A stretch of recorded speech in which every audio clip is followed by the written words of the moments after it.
I thought he was my forever, until I saw him in someone else's arms. That evening began like any other.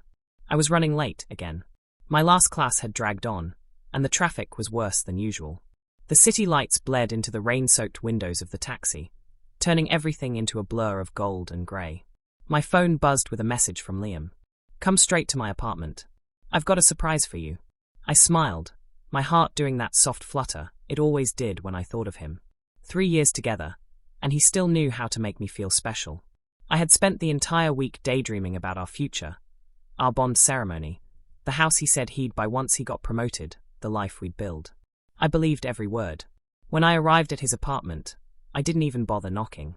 I still had my spare key, a little silver one I carried on a chain around my neck. His place was dark except for a faint light coming from his bedroom. My pulse quickened with excitement. Maybe he had planned something romantic? I pushed the door open quietly, smiling, until the world collapsed. The scent hit me first. An omega musk, thick and foreign. Not Liam's. Then I heard it. The sound I would never forget. His voice, low and breathless, whispering someone else's name. My body froze. My mind refused to accept what my eyes saw next. Liam. My Liam. His shirt half off, his lips on another omega's throat. For a moment, I couldn't even breathe.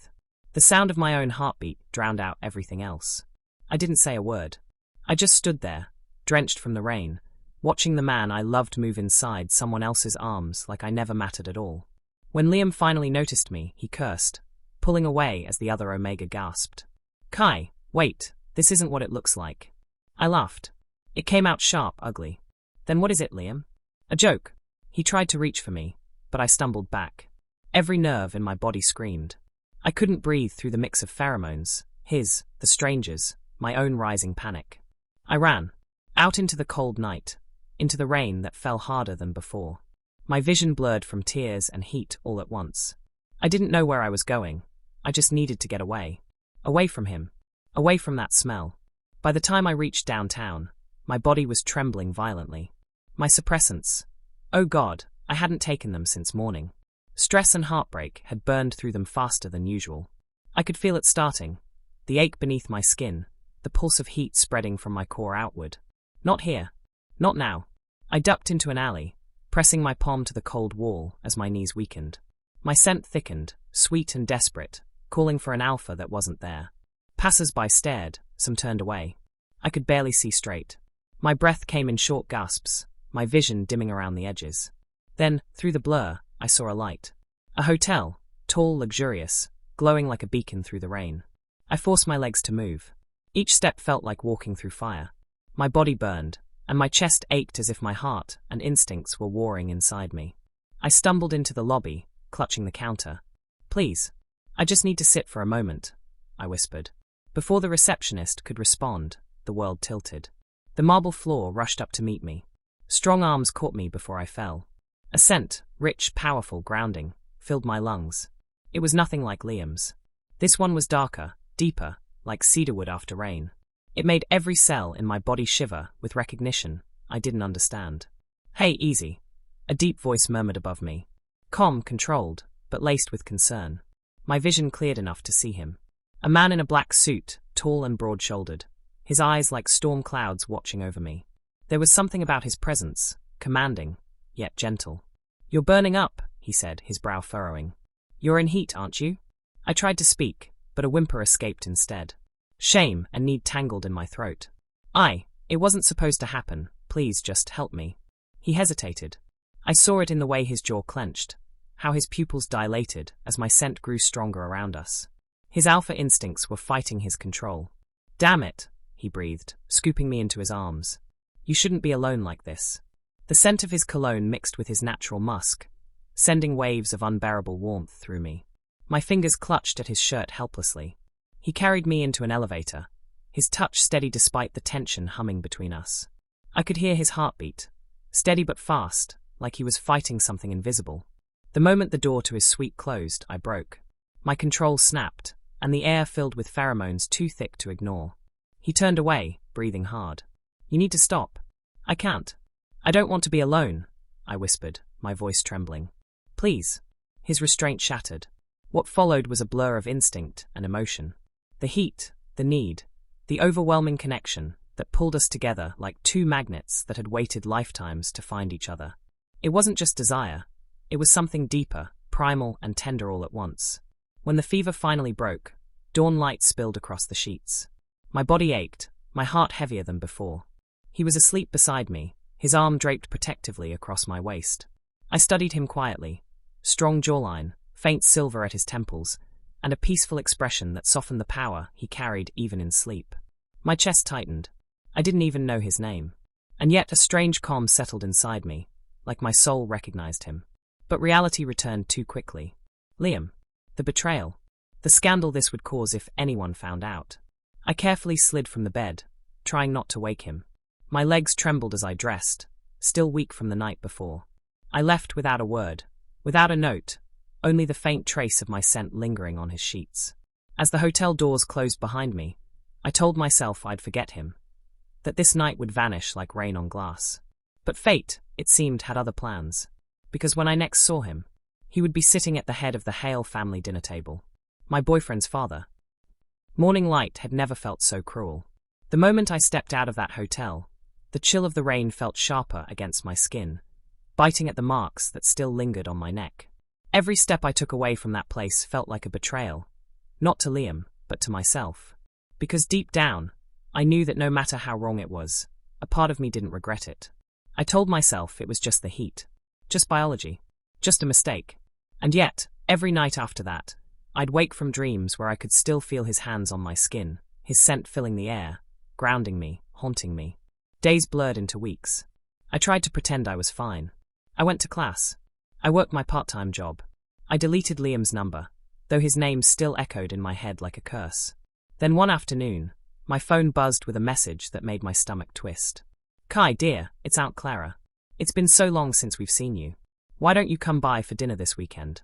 Liam mentioned you've been distant lately. I thought a family meal might help." Aunt Clara. Liam aunt. She wasn't my real aunt, but I'd called her that since I was a kid. She used to mentor students at my old school. I'd met Liam, through her, at a charity event. She'd always been warm, motherly, the kind of woman who made you feel safe just by smiling. If only she knew how much I wanted to stay away. But I couldn't say no to her. Not when she'd been so kind. Not when I was too cowardly to explain the truth. So I agreed. Saturday came faster than I wanted. I stood in front of the Hale mansion, my palms sweating as I rang the bell. The house was huge, cold and modern, glass and steel and silence. Clara answered the door herself, her face lighting up when she saw me.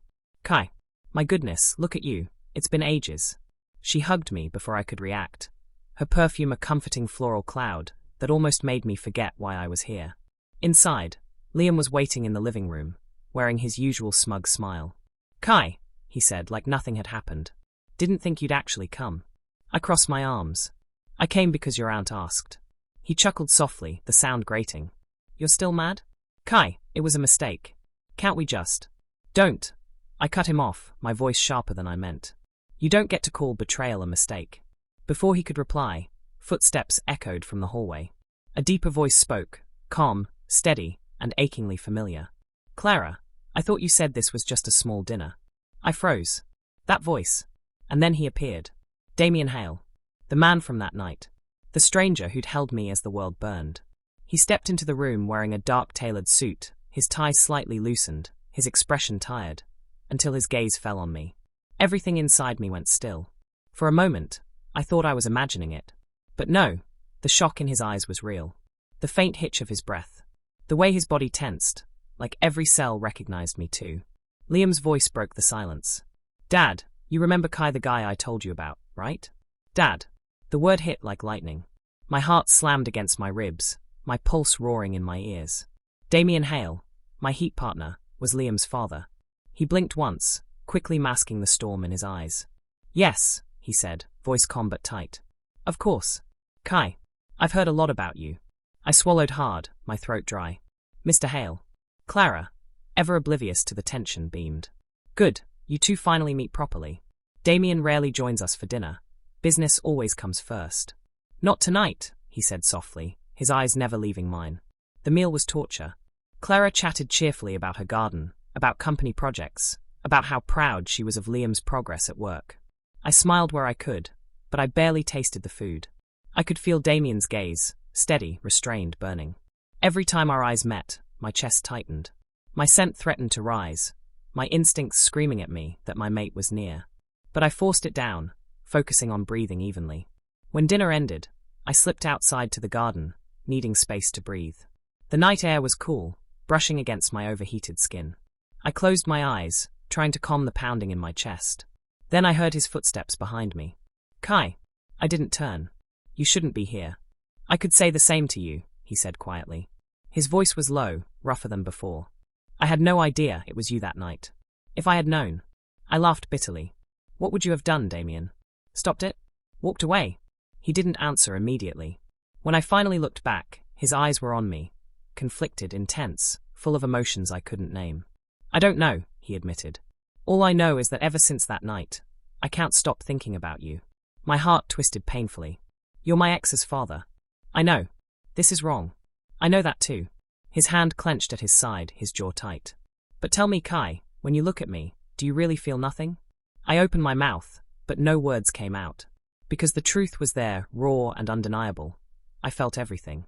Every glance, every breath between us, every pulse of that bond humming beneath my skin. He took a small step closer, stopping just short of touching me. The air between us grew thick with tension, with pheromones that neither of us could fully suppress. His scent wrapped around me, warm cedarwood and something darker, pulling at me like gravity itself. Don't, I whispered, though my voice trembled.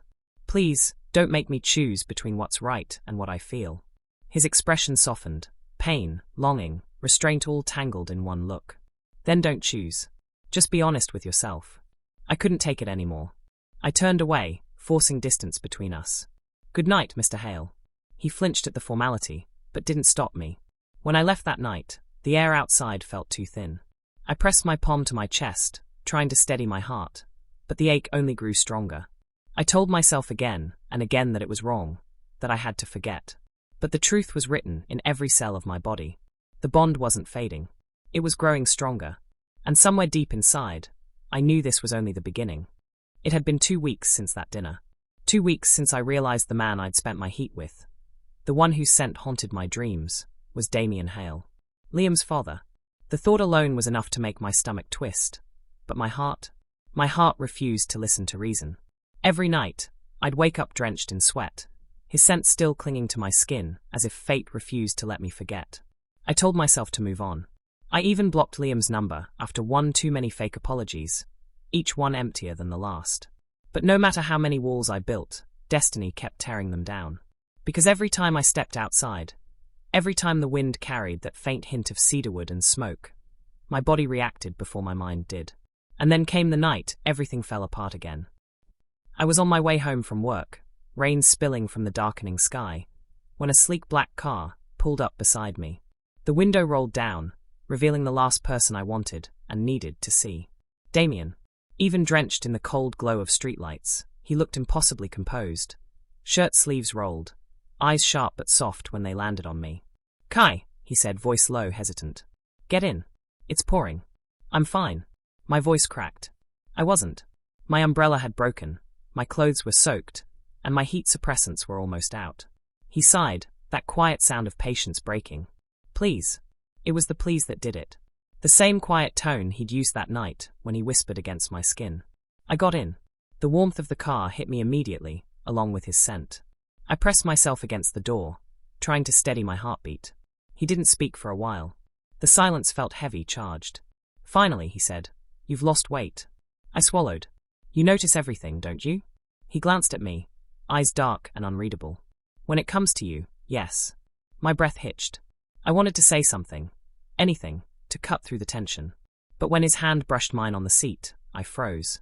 Electricity shot up my arm, awakening the bond that had never fully faded. He pulled back immediately. Sorry. Don't be. The words slipped out before I could stop them. When we reached my apartment, I tried to get out quickly, but his hand caught my wrist. Firm. Warm. Kai. His voice softened. You don't have to face all of this alone. Not what Liam did. Not what happened between us. Between us? I laughed weakly, eyes stinging. That shouldn't have happened. You're his father. He cut me off. You're not his anymore. The air went still. My throat tightened as his words echoed. And then he said it, so quietly I almost missed it. I can't stop thinking about you. My chest ached. You shouldn't say that. Maybe not. But it's the truth. Our eyes met, and I saw it, raw and real.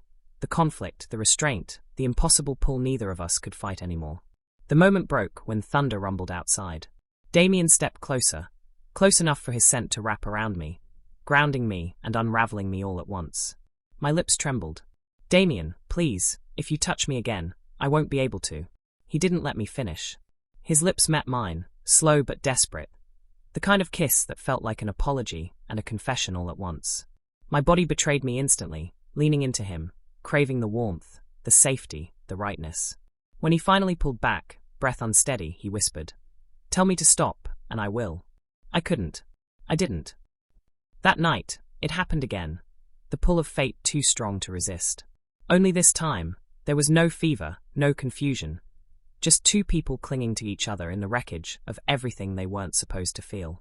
He held me afterward, my head on his chest, and for the first time since the betrayal, I felt something like peace. "I don't deserve this," I murmured. He brushed a hand through my hair. "Maybe neither of us does. But maybe we need it." His heartbeat steadied under my ear, calm and sure, until suddenly it wasn't. "Are you feeling all right?" he asked, frowning when I shifted uneasily. I nodded, though a sharp pain twisted low in my stomach. "Just tired." He didn't look convinced, but I forced a smile. When I woke the next morning, he was gone, leaving only a note. "You deserve more than stolen nights, Kai. I'll make this right, even if it means walking away." My chest ached as I read it. But before I could dwell on the pain, another wave of nausea hit. I ran to the bathroom, trembling. Something wasn't right. I grabbed the test with shaking hands, hardly daring to breathe as I waited, seconds stretching into eternity. When the result appeared, my knees gave out. 2 lines. 2. My vision blurred as tears welled up. It couldn't be. It shouldn't be. And yet, fate had chosen again. "I'm pregnant," I whispered, my voice breaking. Outside, thunder roared again, as if the world itself couldn't believe what it had done. I'd stared at the test for so long the lines had blurred. 2 of them. Unmistakable. Unforgiving. My breath hitched as the reality sank in. My hands pressed instinctively to my stomach, trembling. I was pregnant. And not just with anyone's child, but Damien Hale's. The world seemed to tilt around me. I didn't know whether to laugh, cry, or scream. Fate had tied me to the one man I was supposed to avoid. The one man I could never have. But the bond inside me pulsed steady and strong, as if whispering, "You're not alone." Still, fear sank its claws deep. What would Damien say? What would Liam do if he found out? I didn't have to wonder for long. That evening, Damien came by as usual, quiet, reserved, his tie loosened, the scent of rain clinging to him. He noticed the trembling in my hands before I said a word. "You're pale," he murmured, stepping closer. "What's wrong?" I tried to smile, but my lips quivered. "Damien, I need to tell you something." His brows furrowed. "Did Liam?" "No," I whispered, cutting him off. "It's not about him." The silence between us thickened. I took a shaky breath and pulled something from my hoodie pocket, the folded test tube. I placed it on the table between us. His eyes lowered, then froze. He didn't move for a long time. Just stared at the small test kit, like it was a weapon and a miracle all at once. Finally, he looked up, and for the first time since I'd met him, Damien Hale looked scared. "Is it?" I nodded, tears spilling silently down my cheeks. "Yours." He exhaled slowly, like the world had just tilted beneath his feet. "Kai." I backed away, words tumbling out between sobs. "I didn't plan this. I was careful. I thought maybe the bond was broken, maybe." "Don't," he said softly, stepping closer. "Don't apologize for this." I looked up at him in disbelief. "You're not angry?" His expression softened. "Angry? No. Terrified, yes." He knelt in front of me, gently placing his hand on my trembling stomach. "Do you know what this means?" I nodded weakly. "It means everyone will find out. It means Liam." "Liam will not touch you," he said firmly. "Not now. Not ever." His voice carried the alpha command that made the world still. But his eyes were nothing but tender. He brushed a tear from my cheek. "You're carrying something that's half me. I'll protect you both, no matter what it costs." I whispered, "Even if it destroys everything?" He smiled faintly. "Then let it burn." That night, for the first time, Damien didn't leave. He stayed, silent, steady, holding me while I cried, his hand resting protectively over the life between us. It was fragile, forbidden, wrong in the eyes of the world. But in that small moment, it felt like the only thing that was right. 3 days later, I was at work when Liam showed up, unannounced, uninvited, and wearing the kind of smirk that used to make me melt, but now only made me sick. "Kai," he drawled, leaning on the counter. "You've been avoiding me. Not cool."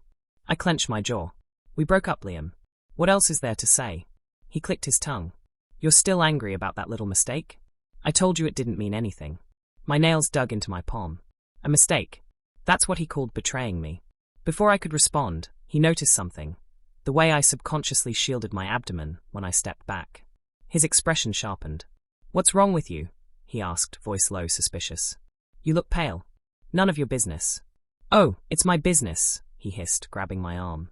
"After everything, I deserve to know what's going on with you. Let go." He didn't, until another voice cut through the air. "Release him." That deep, commanding tone froze the entire room. Damien stood by the doorway, his usual calm replaced by barely restrained fury. His eyes flicked from Liam's hand on me to my frightened face. Liam scoffed. "What the hell, Dad? You're following me now." Damien's voice was ice. "You're manhandling an Omega, who clearly doesn't want you near him. That's enough." Liam laughed bitterly. "You're defending him? You don't even know what he's done." "Watch your tone," Damien warned. "You forget who taught you everything you pretend to be." The tension snapped like a wire pulled too tight. Liam's glare darted between us. Then his expression changed, calculating, cruel. His nostrils flared once, twice. And then his face went pale. "You're carrying an alpha's scent," he whispered. His eyes widened as he turned to his father. No, it can't be." I felt the color drain from my own face. The air thickened with dread. Liam stepped closer, shaking his head. "Tell me I'm wrong. Tell me it's not him." I couldn't speak. The truth was already written in the air. Damien's voice came out steady, though I saw the tremor in his hands. "Liam, stop." Liam's laughter cracked like glass. "Unbelievable. You slept with my Omega? I was never yours." I snapped, finally finding my voice. "You cheated on me, Liam. You threw me away. That doesn't mean he gets to." "He didn't take me," I said, tears burning my eyes. "Fate chose him. Not you." The words silenced him. For a long moment, no one spoke. The only sound was the rain outside, soft and cruelly calm. Then Liam's face twisted with rage. "You think fate excuses this? You ruined our family, both of you." "Enough!" Damien barked, stepping forward, his alpha aura flaring so powerfully it made the air hum. "You don't get to talk about family when you don't even understand what it means to care for someone." Liam flinched, but stood his ground. "You're going to choose him over me?" Damien's answer came without hesitation. "Yes." The word landed like thunder. Liam's expression shattered. Disbelief, fury, heartbreak all tangled into one. "You'll regret this," he spat. "Both of you." Then he stormed out, slamming the door so hard the sound echoed long after he was gone. The silence that followed felt heavier than anything. I stood there, breathing hard, tears streaking my cheeks. "He knows now," I whispered. "It's all ruined." Damien's gaze softened. He reached out, gently cupping my face. "No, Kai. It's only beginning." I tried to pull away, but his voice caught me. "Look at me." When I did, his eyes, usually cold and guarded, were warm and unshakably steady. "You're not alone in this. Not anymore. But your reputation, your company, everything you've built." He shook his head. "None of it matters if it means losing you." Something inside me broke then, not from pain, but from relief. From being seen. From realizing he meant it. He leaned his forehead against mine, our breaths mingling. "I've spent years surviving, Kai. But with you, I finally want to live." My tears came freely then, soft against his thumb as he wiped them away. That night, he packed a small bag for me and another for himself. "We'll leave before dawn," he said quietly. "Before the press, before Liam does something foolish." "Where will we go?" I asked. "Somewhere quiet. Somewhere safe. Somewhere fate can't find us unless we want it to." We left under the silver glow of streetlights, the city fading behind us. His hand was firm around mine, steady despite everything we'd lost. In the car, I watched the skyline disappear, a life ending and another quietly beginning. For the first time in months, I wasn't running away. I was running toward something. Toward peace. Toward love. Toward a future that had started in chaos, but was slowly turning into something beautiful. Damien reached across the seat, resting his hand over mine. Then lower, against my stomach. "We'll protect them," he murmured. "Both of you." My chest swelled with warmth and fear and hope all at once. I smiled faintly through the tears. "You promise?" He looked at me, eyes soft. "With everything I have." Outside, the horizon began to glow, a new dawn breaking. And as the first light touched us, I knew this was the beginning of our healing. 3 years. That's how long it's been since the night we left the city behind. The night Damien marked me under the moon and promised we'd start over. Sometimes, when I wake to the sound of waves brushing the shore, I almost can't believe we did it. That the world can still be kind after everything it took from us. Our small cottage sits at the edge of a quiet coastal town. White walls, blue shutters, and a garden that smells of salt and wildflowers. Every morning, sunlight spills through the windows, and laughter fills the air before the kettle even whistles. "Papa!" A small voice breaks through my thoughts. Tiny feet patter across the wooden floor, and before I can turn, a pair of little arms wrap around my legs. Our son, Aiden. Dark curls, bright grey eyes just like his father's, and my smile, or so Damien insists. He's only 2, and already rules this house like a little alpha. I crouch and scoop him up, kissing the top of his head. His scent is soft, a perfect mix of mine and Damien's, warm and familiar. "Did you help Daddy with breakfast?" I ask. He nods proudly, pointing toward the kitchen where Damien stands, sleeves rolled up, flipping pancakes with the same precision he uses in board meetings. The sight always makes my heart squeeze. Even now, after everything, he's still the same, strong, calm, protective. But with us, he's softer. He laughs more. He looks at me like I'm still the miracle he can't believe he deserves. "Careful, love," he says, glancing over his shoulder. "The pancakes might be too sweet." Someone poured the entire jar of honey. Aiden giggles, hiding his face in my neck. I laugh too, settling at the table. The sea glimmers through the open window, waves whispering against the sand. It smells like peace, something I once thought I'd never have again. After breakfast, Damien takes Aiden outside to play in the garden. I watch from the doorway as he lifts our son into the air, sunlight catching in their matching eyes.